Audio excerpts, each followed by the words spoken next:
am deeply sorry that this has happened to any child of God who has been abused by a priest.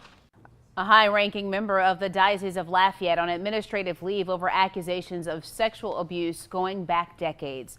The allegations were first reported 24 years ago, yet the priest remained in ministry and was promoted to be a high-ranking member of the church. Msgr Robichaux was removed from his position as judicial vicar and placed on administrative leave Saturday. According to the bishop, the Diocesan Sexual Abuse Review Board found the allegations against him had the semblance of truth. Tonight, there are questions about how those accusations were handled and why Robichaux was able to remain in ministry. Jim Hummel and KTC Investigates broke the story just before today's news conference. He's joining us live in studio. Jim. Marcel, the victim reached out to the diocese in 1994 and again in 2004. Former Bishop Msgr was aware of the allegations, and despite the zero-tolerance policies enacted in 2002, Msgr Robichaux stayed in ministry.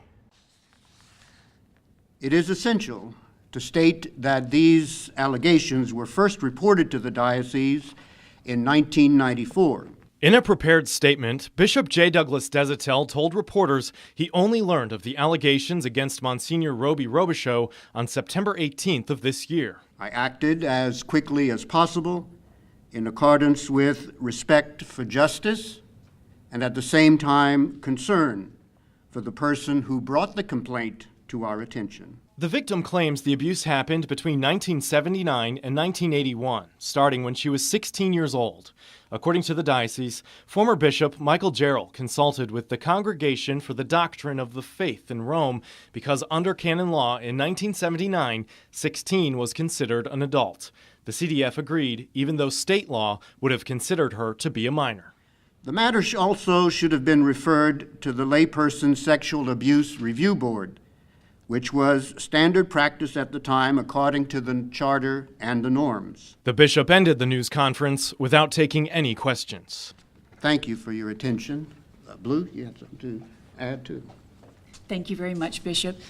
We will not be taking questions at this time, but we do welcome your questions to be submitted via email, and we'll be glad to get the answers for them. Bishop Desatel, do you agree with Bishop Bishop Desatel, Gerald's thank you. decision?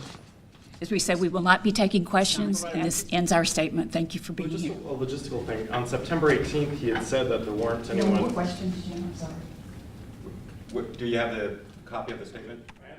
I was trying to ask right there. The bishop says it was September 18th when he found out about these allegations.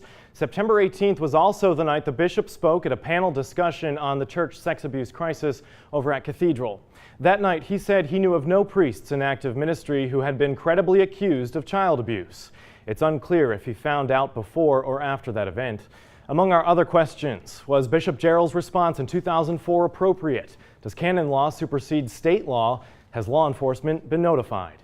The diocese is now reviewing those questions. Live in studio, Jim Hummel, KTC TV3.